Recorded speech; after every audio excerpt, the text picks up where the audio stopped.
بسم الله الرحمن الرحيم.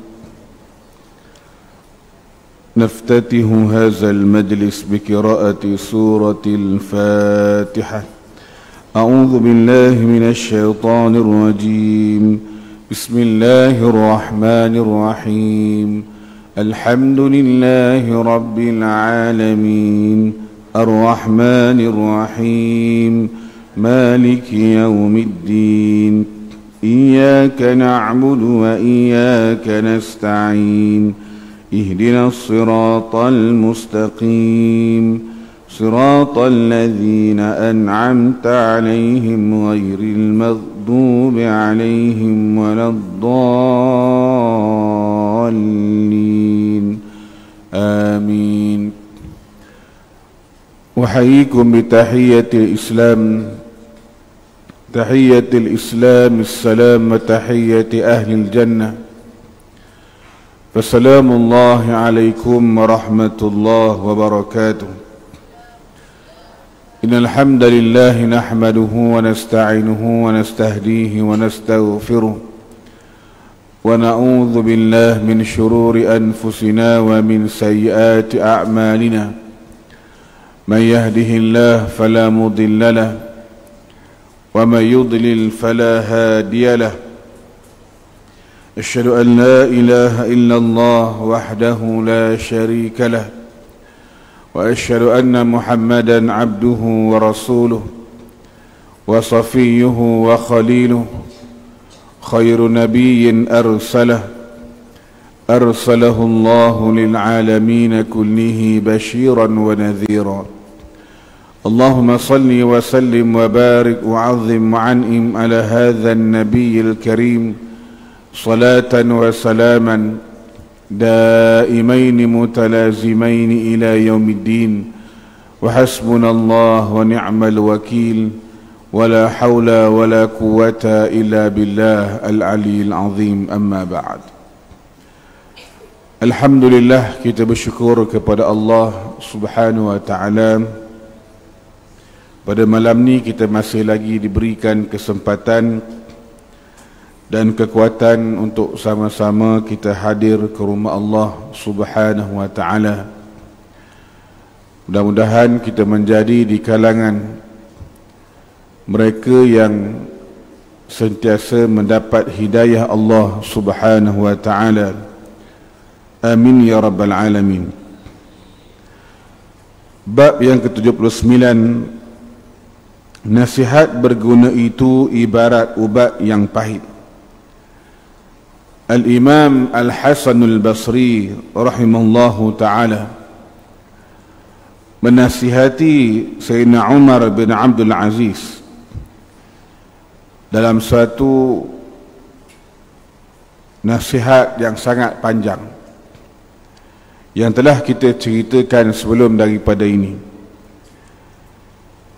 Kemudian dia mengatakan, fal'an ya amiral mu'minin wa anta fi mahlin qabla hululil ajal wal qita'il amal la tahkumanna ya amiral mu'minin fi ibadillah bihukmil jahilin wa la tasluk bihim sabilal zalimin ولا تسلط المستكبرين على المستضعفين فإنهم لا يركبون في مؤمن إلا ولا ذمة فتبؤ بأوزارك وأوزار مع أوزارك وتحمل أثقالك وأثقالا مع أثقالك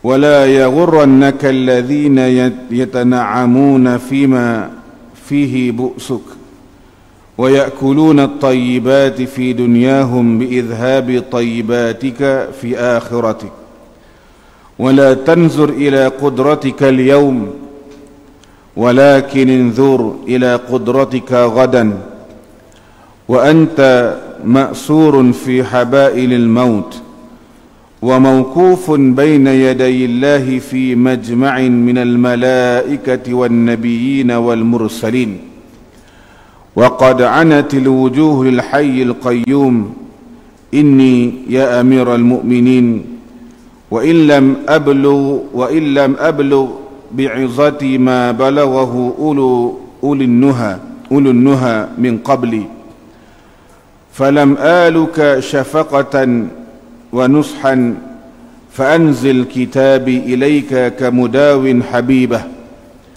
yasqihi al-adwiyata al-karihah lima yarju lahu fi zalika min al-afiyati was-sihah.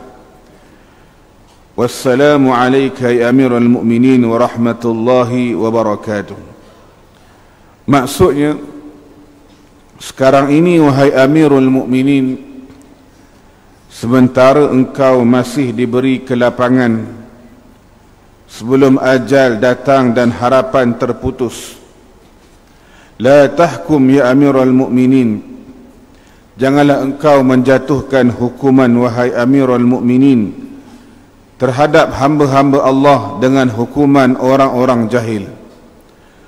Juga jangan menggunakan cara orang yang zalim. Jangan biarkan golongan atasan menekan rakyat marhain. Mereka tidak memelihara hubungan kekerabatan dengan orang mukmin dan tidak pula mengendahkan perjanjian. Kelak kamu akan kembali dengan dosamu dan dosa orang yang bersamamu. Kamu membawa bebananmu dan bebanan orang lain bersamamu. Kamu jangan tertipu dengan mereka yang berada dalam kenikmatan sedangkan kamu susah. Mereka makan yang sedap-sedap di dunia dengan melenyapkan kebaikanmu di akhiratmu. Kamu jangan melihat kemampuan kamu pada hari ini, tetapi lihatlah kemampuan kamu pada esok hari sedangkan kamu berada di saat kematian dan kamu berdiri di depan hadrat Allah bersama dalam kumpulan malaikat, para nabi dan rasul. Ketika itu wajah hanya tunduk kepada Tuhan yang maha hidup dan maha mentadbir. Aku ini wahai amirul mu'minin, sekalipun nasihatku tidak sehebat nasihat orang sebelumku, namun aku tidak biarkan engkau tanpa teguran dan nasihat. Anggaplah tulisanku ini seperti orang yang merawat kekasihnya dengan ubat yang pahit kerana mengharapkan sihat dan segar. Salam sejahtera ke atasmu hai amirul mu'minin, rahmat Allah dan keberkatannya. Dalam perenggan akhir surat Al-Hasanul Basri kepada Umar bin Abdul Aziz ini, yang mana Al-Imam Hasan al-Basri terus sentiasa menasihati khalifah ini, sentiasa menasihat khalifah dengan pelbagai mutiara nasihat, dengan teguran, dengan peringatan-peringatan, yang mana Al-Imam Hasan al-Basri mengingatkan Khalifah Umar bin Abdul Aziz supaya berhati-hati dengan golongan kayangan, dengan golongan atasan, golongan yang elit, golongan yang jahil, golongan yang zalim. Supaya apa? Supaya golongan ini tidak menindas, tidak memanipulasi golongan bawahan untuk manfaat mereka ini. Kalau dibiarkan, yang mana kesannya akan buruk di atas dunia dan akan dibawa sehinggalah ke akhirat. Jadi inilah aspek akhirat sentiasa ditekankan oleh Al-Imam Al-Hasan al-Basri dalam nasihat dia. Pesan pada Sayyidina Umar bin Abdul Aziz supaya jangan tertipu dengan nikmat hidup ini. Jangan tertipu dengan kelazatan kehidupan ini, dengan kesedapan makanannya, dengan empuknya tempat tidurnya dan sebagainya. Jangan tertipu. Yang mana dunia ini bersifat sementara. Dunia ini tidak kekal. Yang kekal hanyalah akhirat yang kekal abadi buat selama-lamanya. Dunia ni tak lama kemudian kita akan meninggalkan dunia ataupun dunia meninggalkan kita. Ini dia. Jadi sifat zuhud ni mesti ada dalam diri seorang pemimpin. Mesti adalah dalam diri seorang pemimpin mesti ada sifat zuhud. Sifat yang mana mereka ni tidak berhajat kepada dunia, tidak terlampau mementingkan dunia daripada akhirat. Jadi penilaian terhadap diri bukan dilihat pada hari ini saja di saat berkuasa, bukan ketika ada kuasa saja, tetapi kena fikir sampailah di saat kematian. Sampai mati kena fikir. Wa'bud rabbaka hatta ya'tiyakal yaqin. Allah Ta'ala mengatakan beribadatlah kepada Allah Subhanahu wa Ta'ala sehinggalah hatta yaqin, sehingga kamu yakin. Yakin ni apa? Maknanya hatta al-maut, sampai mati. Kena kita buat ibadah pada Allah Subhanahu wa Ta'ala hatta ya'tiyakal yaqin. Yang mana mati ni benda yang yakin. Benda yang yakin, memang mati ni benda yang yakin. Benda yang mesti datang pada kita. Sebab itulah kita kena fikir buat ibadat pada Allah Subhanahu wa Ta'ala sampailah di saat kematian kita ini. Sama ada kematian kita ni husnul khatimah ataupun sebaliknya. Kalau mati yang baik, alhamdulillah. Kalau mati yang buruk, mati yang su'ul khatimah, yang mana kita minta jauh dari Allah Subhanahu wa Ta'ala. Jadi Al-Imam Al-Hasan Al-Basri sangat ikhlas dalam menasihati Sayyidina Umar bin Abdul Aziz rahimahullahu ta'ala. Yang mana jika pemimpin yang baik, maka kebaikannya juga dikecapi oleh rakyat. Nasihat pada pemimpin supaya jadi pemimpin yang baik. Bila pemimpin yang baik, maka rakyat dia akan dapat manfaat. Bila mana pemimpin ni jahat, pemimpin ni zalim, pemimpin ni tidak berlaku adil dan sebagainya, maka perkara ni akan dirasai dengan pedih oleh rakyat. Rakyat akan rasalah bagaimana kesan daripada pemimpin yang jahat, pemimpin yang zalim. Oleh kerana itulah sehari memerintah negeri dan negara dengan adil lebih baik daripada ibadat sunat yang banyak. Sehari perintah rakyat dengan adil, perintah negeri dengan adil lebih baik daripada ibadat sunat yang banyak. Sebab itu pentingnya nasihat ini disampaikan kepada kita pada hari ini, kepada para pimpinan, kepada para pemimpin, yang mana secara langsung ataupun tidak, yang mana kesannya bila mana pemimpin itu pemimpin yang baik, maka dia akan dapat mengalir kepada rakyat. Dan bila mana pemimpin tadi pemimpin yang zalim, maka samalah juga akan memberi kesan kepada rakyat. Kemudian bab yang ke-80, tunaikan hajat rakyat. Pegawai hubungan luar Umar bin Abdul Aziz tidak pernah mengabaikan apa-apa surat daripada rakyat. Ini pegawai dia. Mana-mana surat dia tidak akan abaikan, melainkan dia akan bawa kepada Umar bin Abdul Aziz radhiyallahu anhu. Yang mana pegawai itu keluar dari Mesir. Seorang wanita bekas hamba berkulit hitam menyerahkannya kepadanya sepucuk surat mengadu bahawa beliau mempunyai kebun di mana pagarnya rendah, lalu dicerobohi dan dicuri ayamnya.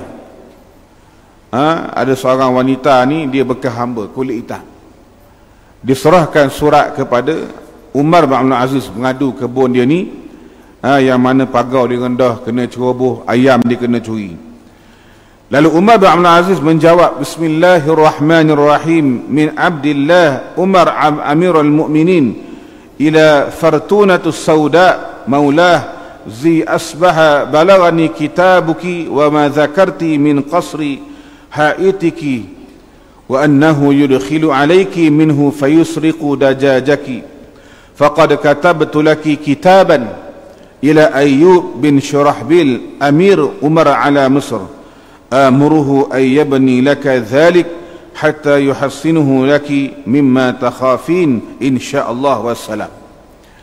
Umar bin Aziz balas balik surat dia, balas balik.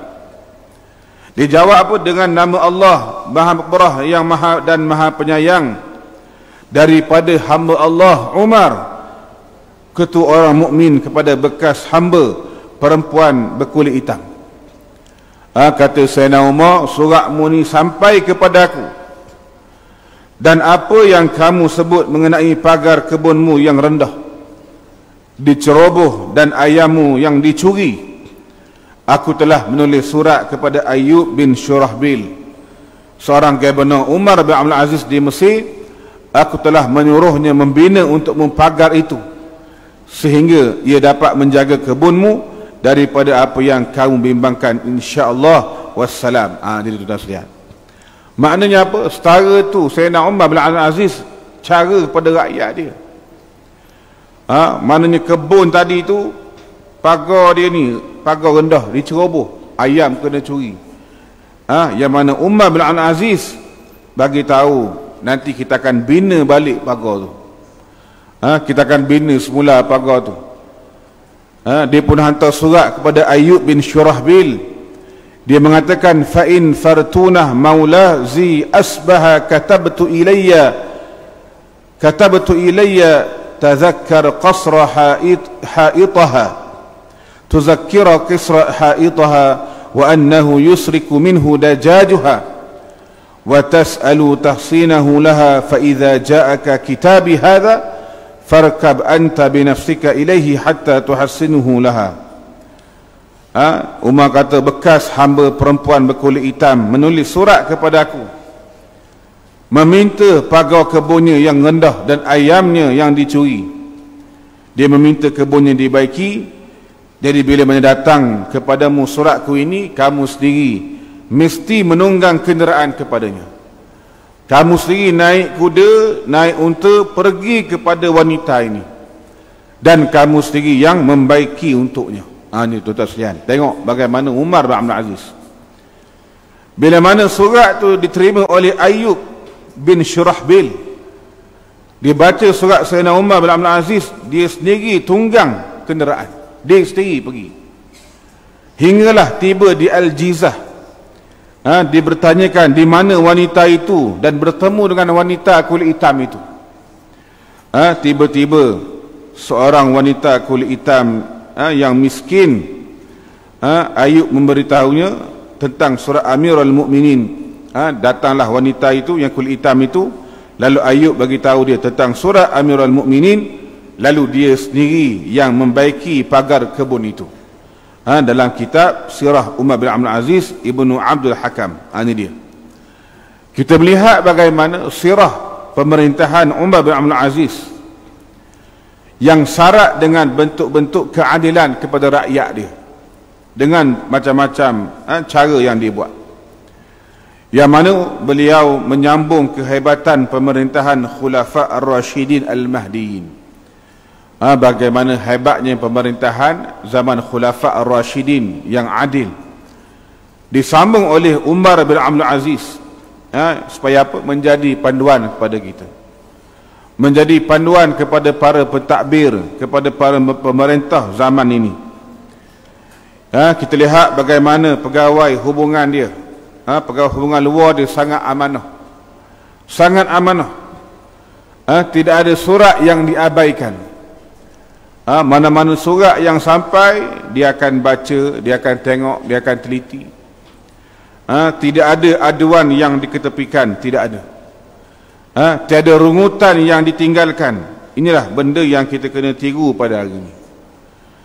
Ditiru oleh pegawai-pegawai kerajaan, pegawai swasta, pegawai pentadbir, yang menjadi pemimpin, maupun sesiapa sahaja dalam konteks pentadbiran dan pemerintahan ini, yang mana aduan-aduan rungutan daripada rakyat ni sangat banyak. Hari ni banyak sangat aduan-aduan, kan? Kalau contoh di masjid mungkin ada aduan, kepada masjid mungkin ada cadangan. Jadi pihak masjid tengok berapa cadangan-cadangan ataupun aduan itu, yang boleh dibantu ataupun yang boleh kita bagi penerangan. Dari sudut kerajaan pun sama. Jika ada aduan daripada rakyat, dia kena tengok. Dari sudut kawasan pun tengok, ada aduan rakyat, kena tengok perkara-perkara yang diajukan oleh rakyat ini. Dan ada kalanya mereka tak tahu ke mana ia patut disalurkan. Tak tahu nak bagi tahu siapa dia. Namun di zaman serba canggih pada hari ini, sangat mudah pada hari ini. Dengan kita ada internet pada hari ini, dengan adanya Facebook, dengan adanya macam-macam cara, boleh kita hantar online saja pada hari ini, boleh hantar. Malangnya aduan dan rungutan itu sekali-sekala menjadi fitnah. Ni malang. Kadang-kadang aduan tu menjadi fitnah pula. Ni dia. Sebab itulah tuan-tuan sekalian, bagaimana kita kena kena ada orang-orang yang kita panggil apa, menjadi pemimpin bertanggungjawab kepada perkara-perkara ini. Mana-mana aduan itu, sebagaimana Umar bin Abdul Aziz, bagaimana dia tengok sendiri, dia jawab sendiri dan dia balas sendiri kepada wanita itu, supaya apa, dapat menyelesaikan masalah rakyat dia sendiri. Yang mana tuan-tuan sekalian, pada hari ini kita lihat dalam kita panggil satu-satu agensi yang ada pada hari ini, yang mana cukuplah kita panggil sekadar agensi yang berkaitan itu, yang mana boleh memantau. Tidak perlulah sampai kena menteri besar ataupun esko ataupun adun tu kena jawab semua surat, tak semestinya. Yang mana agensi itu dia ada bahagian-bahagian dia yang boleh menjalankan tugas, boleh menjawab, boleh memaklumkan perkara-perkara yang telah dimaklumkan itu. Melainkan jika melibatkan dasar, jika melibatkan polisi tertentu, ataupun tak dapat, tidak mesti dijawab, barulah dijawab. Ini dia. Yang mana pepatah Arab mengatakan likulli maqamin maqal, bagi setiap tempat itu ada ucapannya yang sesuai. Jadi kita lihatlah mana-mana yang menjadi pegawai-pegawai yang mesti bertanggungjawab. Yang mana dia boleh selesaikan, dia selesaikan. Yang tak boleh selesai, barulah diangkat kepada yang lebih atas lagi, supaya apa, ada cara penyelesaiannya. Kemudian kita melihat bagaimana Ayub bin Shurahbil sendiri mengambil tanggungjawab. Dia sendiri mengambil tanggungjawab membaiki pagar wanita itu. Mana Gubernur sendiri ambil tanggungjawab. Dalam konteks pentadbiran kita pada hari ini, yang mana agensi-agensi kerajaan sangat banyak, dengan bidang kuasa masing-masing yang diperuntukkan oleh undang-undang ini. Yang penting caknalah kepada rakyat, aduan-aduan rakyat, kehendak rakyat dan sebagainya, salurkanlah kepada agensi-agensi tadi itu, yang mana boleh membantulah dalam erti kata kita panggil kesusahan yang dihadapi oleh rakyat. Kemudian bab yang ke-81 mendahulukan kesejahteraan rakyat. Satu hari ketika Umar bin Abdul Aziz radhiyallahu anhu memerintah, beliau pernah pergi ke Syam. Beliau pergi bersama Muzahim dengan menunggang kuda ataupun unta. Lalu beliau menemui banyak rombongan yang bertanyakan tentang keadaan kampung-kampung di situ. Seorang penunggang kuda atau unta dari Madinah menemui Umar dan Muzahim. Mereka berdua bertanya kepadanya mengenai orang ramai dan berita di sebaliknya. Dan itulah tujuan mereka berdua keluar. Penunggang kuda ataupun unta itu mengatakan, jika kamu mahu, aku beritahu semua berita yang aku tahu. Jika kamu mahu, aku beritahu sebahagiannya sahaja. Jadi Umar dan juga Muzahim mengatakan, bahkan bagi tahu semuanya, bagi tahu semua yang kamu tahu. Jawab lelaki itu, aku tinggalkan Madinah dalam keadaan orang zalim dikalahkan, orang yang dizalimi ditolong, orang kaya membantu dan orang miskin yang dibantu. Lalu Sayyidina Umar gembira mendengar berita itu. Lalu dia mengatakan, wallahi la an takuna buldanu kulluha ala hadhi sifah ahabbu ilayya mimma tala'at alaihi syams. Kata Umar bin Abdul Aziz, demi Allah, sesungguhnya seluruh negeri ini dalam keadaan seperti ini, kalau negeri ini macam ni, orang-orang yang dizalimi dibantu, orang kaya membantu, orang miskin dapat dibantu, orang zalim dikalahkan. Kata Sayyidina Umar bin Abdul Aziz, kalau setiap negeri ini dalam keadaan macam ini, ataupun satu negeri dalam keadaan macam ini, lebih aku suka daripada keadaan naiknya matahari. Lebih suka lagi. Maknanya apa? Dalam keadaan kita lihat keadilan ditegakkan dalam sebuah negara. Sebab itulah tuan-tuan sekalian, Islam ini satu kita panggil apa? Satu agama yang hebat. Satu agama yang menunjukkan kepada bagaimana cara hidup yang betul. Bagaimana nak menguruskan keadaan dunia. Bila mana Islam memerintah, bila mana Islam mentadbir, bila mana Islam mengurus dunia ini. Sebagaimana kita lihat di zaman Nabi sallallahu alaihi wasallam, zaman yang terbaik. Bagaimana Nabi menguruskan zaman itu dengan Islam, sampailah kepada zaman penggantinya Abu Bakar As-Siddiq, Umar bin Al-Khattab, Uthman bin Affan dan Ali radhiyallahu anhum, yang mana mereka memerintah dengan cara Islam. Yang mana Umar bin Abdul Aziz ni antara khalifah yang menyambung legasi Khulafa Ar-Rashidin, yang mana dia ni orang yang cerdik, orang yang alim.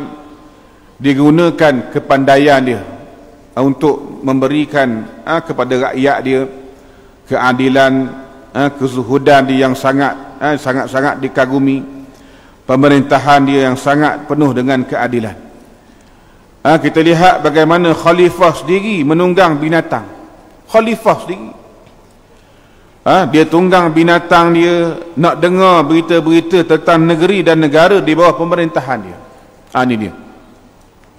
Dalam konteks pada hari ini, kalau kita lihat Perdana Menteri ke menteri ke atau menteri besar ke, yang mana tak salah mereka ni turun sekali-sekala.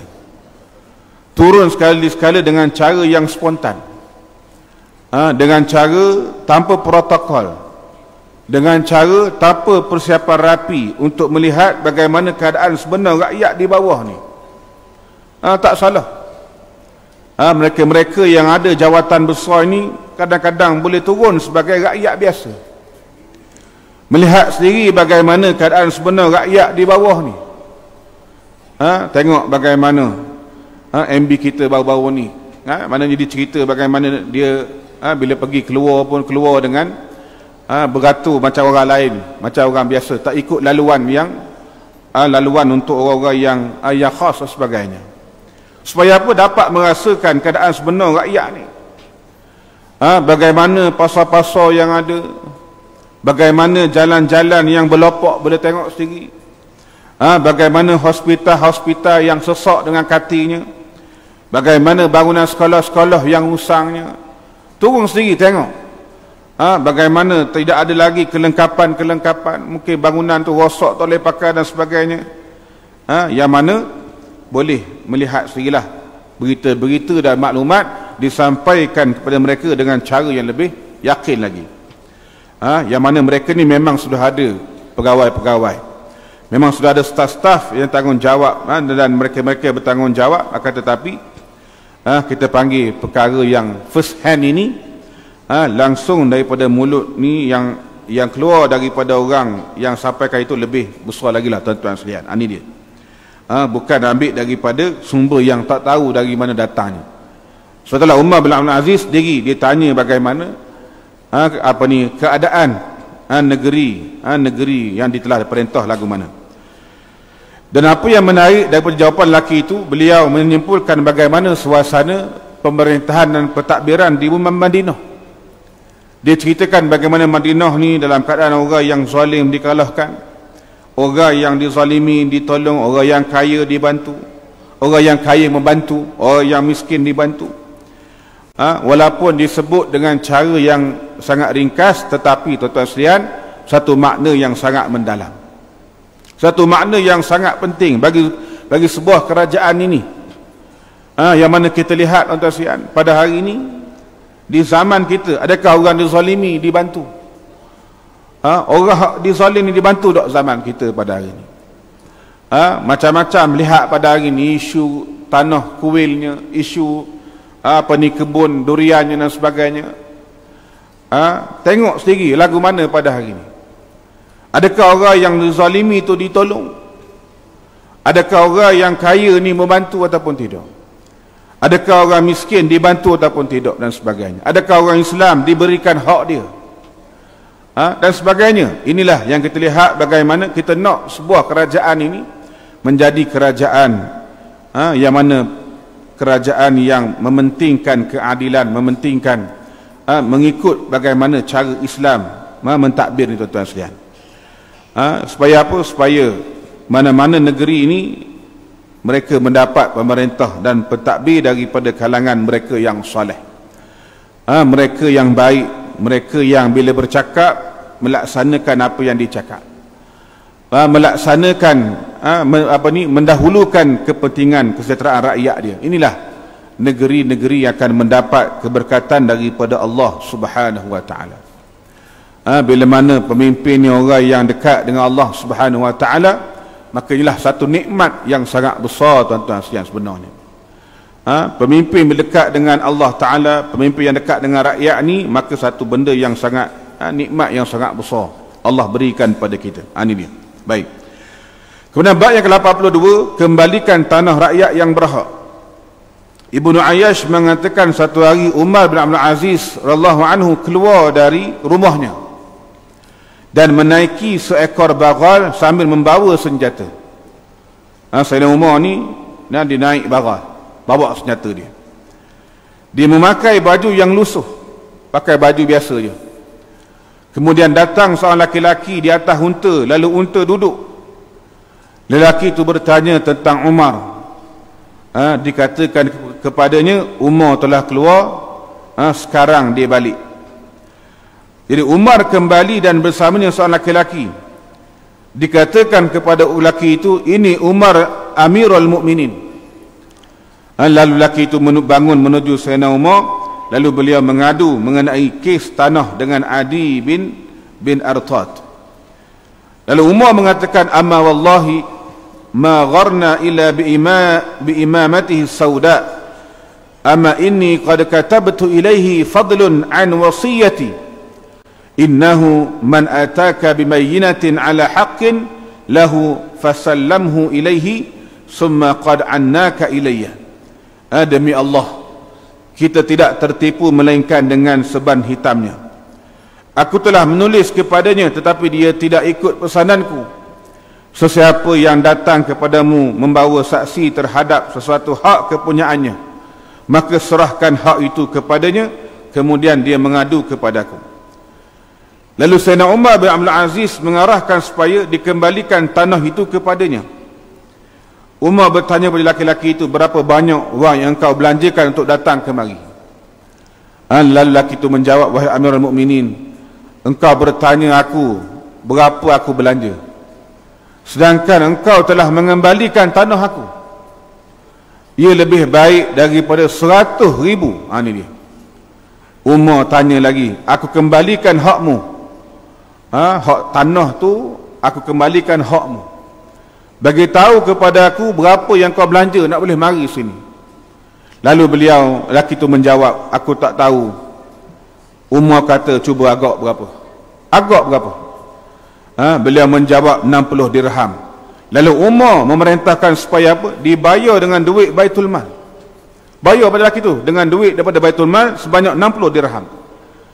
Lelaki itu berpaling, lalu Umar berteriak memanggilnya. Beliau pun kembali kepada Sayyidina Umar. Umar kata, ambil 5 dirham ini daripada harta aku, kamu gunakannya untuk makan daging hingga kamu kembali kepada keluargamu, insya-Allah. Tuan-tuan sekalian, ini kita lihat bagaimana sirah Umar bin Abdul Aziz, seorang pemerintah yang adil, yang zuhud, yang wara', yang hebat. Akhlak dia akhlak yang benar, bukan berlakon. Hari ni ramai hak berlakon. Wallahu alam, boleh jadi betul, boleh tak betul. Tapi kita nak mudah-mudahan betul lah. Mana akhlaknya akhlak yang hebat. Kebaikannya kepada rakyat ni bukan dibuat-buat. Memang perangai dia lagu tu. Memang sifat Umar ni memang begitulah, tuan-tuan sekalian. Beliau sanggup naik kenderaan yang lekeh dengan pakaian yang lusuh. Bukan senang ni. Mana naik, kita hari mungkin naik kenderaan yang biasa. pakai baju biasa. Mana kadang-kadang kita panggil apa, memanglah nak kena pakai pakaian image kena jaga, taklah dinafikan perkara itu. Tapi nak cerita kadang-kadang mungkin ada masa kita pakai pakaian biasa, kita pakai kenderaan yang biasa. Yang tersian kita lihat bagaimana waraknya Sayyidina Umar bin Abdul Aziz tadi tu, yang mana dia ni tidaklah sampai tahap kena naik kenderaan yang mewah, pakai baju yang mewah dan sebagainya. Dan kemudian kita lihat bagaimana isu tanah ni isu sejagat. Bukan zaman kita saja berlaku isu tanah ni. Hari ni kecoh isu tanah, macam-macam isu tanah hari ni. Isu tanah duriannya diraup, isu tanah kuilnya dan sebagainya. Isu tanah netasian berlaku dah zaman itu. Zaman Sayyidina Abdul Aziz pun berlaku dah, zaman Nabi pun berlaku dah isu tanah ni. Yang mana penyelesaiannya mestilah diuruskan dengan cara yang baik. Mesti kita lihat perkara ini dengan cara yang betul. Mesti diselesaikan, sama ada lambat ataupun cepat, kena selesaikan. Orang yang sepatutnya gigih berusaha tentulah yang menjadi pemimpin, menjadi wakil rakyat dan sebagainya. Yang mana siang malam dia kena usaha, kena usaha tanpa lelah dan penat, supaya apa? Supaya hak tadi itu dapat dikembalikan kepada rakyat dia. Ini dia. Barulah Allah Subhanahu Wa Taala tidak menurunkan laknat kepada sebuah negara itu. Menapa pemimpin tadi cara selesaikan isu yang berlaku ini. Ini dia. Sebab tuan-tuan kita lihat bagaimana Sayyidina Umar ini dikembalikan tanah itu kepada pemilik dia. Kembalikan semula. Dengan adanya bukti-bukti, dengan adanya kita panggil saksi-saksi dan sebagainya, terus kembalikan. Bukan sekadar itu, ditambah lagi dengan kos perbelanjaan dia yang datang kepada Sayyidina Umar. Bagi pula ni berapa habis, mari sini kos tadi tu, tambang habis berapa. Tak cukup dengan itu, bagi pula wang saku, bagi pitih pula wang saku buat minum ke, buat makan dan sebagainya sampai kenyang. Inilah akhlak yang kita lihat tuan-tuan sekalian, yang sangat baik untuk diikuti. Mana seorang pemimpin tadi tu yang mana menyelesaikan hak rakyat, yang hak dia tu dikembalikan. Kemudian tambah lagi buat baik dengan kos yang dia mari dan sebagainya. Kemudian beri pitih pula untuk makan minum dia. Ini benda yang sikap terpuji yang ditunjukkan oleh Sayyidina Umar bin Abdul Aziz radhiyallahu anhu. Kemudian bab yang ke-83, segera tunaikan hajat rakyat. Seorang wanita daripada penduduk Kufah datang kepada Umar bin Abdul Aziz, katanya, wahai Amirul Mukminin, aku dan anak perempuanku ini sedikit pun tidak dapati daripada apa yang dibahagikan oleh Amirul Mukminin. Perempuan ni kata, dia dengan anak perempuan dia sikit pun tak dapat apa yang Amirul Mukminin bagi ni, tak dapat apa pun. Lalu Umar tanya, kenapa denganmu? Lalu wanita tu menjawab, kemarau panjang yang mana kering kontang dan lapar.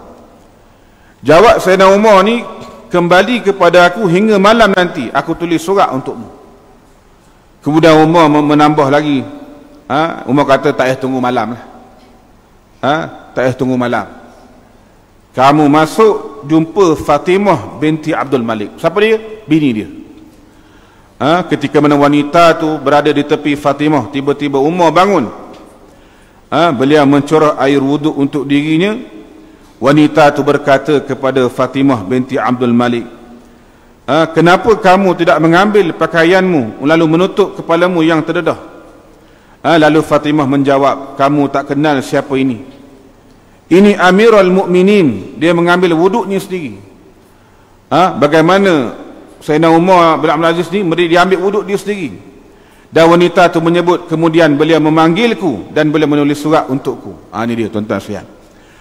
Bagaimana kita lihat Sayyidina Umar bin Abdul Aziz ni, dia tak ada tunggulah lambat-lambat, segera menunaikan hajat rakyat dia tadi tu. Yang mana dalam sebuah negeri ataupun negara ni, rakyat ni ada pelbagai lapisan.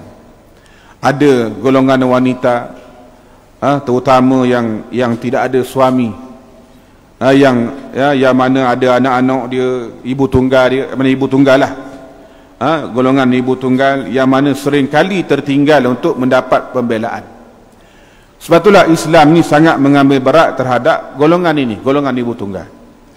Dalam sirah para khulafa ar-rasyidin dan juga sirah Umar bin Abdul Aziz ni, kita lihat bagaimana mereka mengambil berat terhadap kelompok ini. Yang mana kita lihat pentinglah adanya bantuan-bantuan kepada golongan-golongan ibu tunggal. Alhamdulillah negeri kita ni alhamdulillah ada bantuan-bantuan kepada ibu-ibu tunggal ini. Yang mana wanita ni mengadu tentang bagaimana kemarau panjang. Bila mari kemarau ni memang susahlah, dalam keadaan yang kering kontang, tidak ada makanan yang lapar. Yang mana musibah yang berlaku kepada sesuatu tempat ini, yang mana menyebabkan binatang ni tidak ada sumber makanan. Susu-susu kambing jadi kurang dan sebagainya. Jadi manusia tidak ada sumber makanan. Sebab itulah kita lihat bagaimana Nabi Ibrahim AS pernah berdoa kepada Allah Ta'ala. Berdoa kepada bumi Mekah ni, yang bumi Mekah ni bumi yang asalnya kering kontang, tak ada apa bumi Mekah ni. Lalu Nabi Ibrahim berdoa kepada Allah Ta'ala, wa idh qala Ibrahim rabbi ij'al hadha baladan amina warzuq ahlahu minas thamarati man amana minhum billahi wal yawmil akhir. Dan ingatlah ketika Ibrahim berdoa, wahai Tuhanku, jadikanlah negeri Mekah ni negeri yang aman dan berilah rezeki berupa buah-buahan kepada penduduknya, iaitu di antara mereka yang beriman kepada Allah dan hari kemudian. Berkat doa Nabi Ibrahim AS sampai sekarang Mekah ni banyak buah-buahan, banyak buah dari Mekah pada hari ini. Yang asalnya Mekah ni tidak ada buah pun, kering kontang. Itulah pentingnya tuan sekalian bagaimana doa nabi-nabi, doa orang yang soleh kepada Allah Subhanahu wa taala. Nabi Ibrahim mengharapkan limpahan kurnia Allah untuk negeri Mekah, yang mana di padang pasir itu, supaya apa? Penduduk dia mendapat rezeki yang baik. Dalam masalah kita pada hari ini, yang mana kerajaan kena memberikan perhatian kepada makanan asasi dan makanan ruji yang pada hari ini. Kena tengoklah di tempat kita ni, asas kita ni apa? Isu beras, makan beras. Jadi isu harga beras ni lah yang kena ambil perhatian. Ni tidak macam-macam berita pasal beras ni. Hak ni monopoli, hak ni. Jadi sepatutnya kerajaan kena ambil berat lah tentang isu beras. Kenapa? Kerana beras ni benda yang paling penting, benda yang kita panggil benda asas di kalangan di kalangan negara kita pada hari ini, yang mana memang ni perkara yang asas, beras. Tempat lain mungkin roti, mana roti itu benda asas dia di negara Arab. Sebab itulah tuan-tuan sekalian, ini kita lihat bagaimana Umar bin Aziz dia mengambil perhatian terhadap aduan wanita itu. Dia janji nak tulis surat, sedangkan beliaulah sebenarnya ketua kerajaan, dia sendiri ketua kerajaan, dan sikap dia mengambil bagaimana yang Umar bin Aziz dia seorang pemimpin yang tawaduk. Dia sendiri mengambil wuduk. Dia kadang-kadang setengah tepat tu orang lain tolong ambil wuduk. Zaman tu mungkin jauh kan, kena ambil air ke dia, tapi dia sendiri Umar ni yang mengambil sendiri, ambil wuduk dia sendiri. Ini contoh seorang pemimpin yang tawaduk. Dan batas aurat wanita juga satu perkara yang penting, yang mana wanita tadi menegur Fatimah. Dia tegur Fatimah, dia kata kenapa Fatimah ni tak pakai tudung. Dia tak tahu Fatimah tu isteri kepada Umar bin Aziz. Ni dia. Jadi dia tak perasan itu isteri pada Sayyidina Umar. Tak apalah kan, sama-sama dia. Jadi pemimpin yang ada ni mesti menjaga batas aurat isterinya. Kena jaga. Kena jaga. Mana pemimpin ni kena tengok bagaimana isteri ni pakai ada tudung. Jangan sampai free hair, pakai pakaian yang tak sopan dan sebagainya. Jadi pemimpin-pemimpin ni kena tengok sendiri. Sebagaimana Umar tadi tu kan, dia tengok bagaimana isterinya. Tapi perempuan tadi tegur, dia tak kenal siapa dia, isteri Sayyidina Umar bin Abdul Aziz radhiyallahu anhu. Jadi inilah tuan-tuan sekalian, bila mana pemimpin itu segera menunaikan hajat rakyat, cakna kepada keperluan rakyat, adanya sikap tawaduk, jaga akhlak dia, peribadi diri dia, jaga isterinya sendiri, ketika itulah rahmat Allah akan turun menjaganya dan negerinya. Sebagaimana Allah Ta'ala mengatakan, baldatun tayyibatun wa rabbun ghafur. Satu negeri yang baik dan Allah Subhanahu wa Ta'ala redha. Allah Ta'ala yang mana redha pada negeri itu memberikan keampunan kepada kita. Inilah di antara cerita yang boleh kita ceritakan. Mudah-mudahan Allah Subhanahu wa Ta'ala menjadikan pemimpin kita dan mereka-mereka yang ada kuasa ini, supaya mereka ni dapat mencontohi sifat sebagaimana sifat para ulama, sifat pada pemimpin yang hebat, iaitulah Umar bin Abdul Aziz dan sebagainya. Mudah-mudahan kita mendapat keberkatan oleh Allah Subhanahu wa Ta'ala. Qulu qawli hadza wa sallallahu alazim li wa lakum wa billahi taufiq wal hidayah. Wassalamualaikum warahmatullahi wabarakatuh. Tangguh dengan tasbih kafarah dan suratul Asr. Subhanakallahumma bihamdika asyhadu an la ilaha illa anta astaghfiruka wa atubu ilaik. Bismillahirrahmanirrahim. Al-'asr. Innal insana lafi khusr illa alladhina amanu wa 'amilus salihat wa tawasaw bil haqq wa tawasaw bis sabr. Bismillahirrahmanirrahim. Alhamdulillahi rabbil alamin. Wa wassalatu wa atamut taslim ala sayyidil mursalin wa ala alihi wa sahbihi ajma'in. Allahumma 'allimna ma yanfa'una wanfa'na bima 'allamtana wa zidna 'ilman min karamika ya akramal akramin. Rabbana atina fid dunya hasanah wa fil akhirati hasanah wa qina 'adzaban nar. Wa sallallahu ala sayyidina Muhammadin wa ala alihi wa sahbihi wa sallam. Walhamdulillahi rabbil alamin. Taqabbalallahu minna minkum.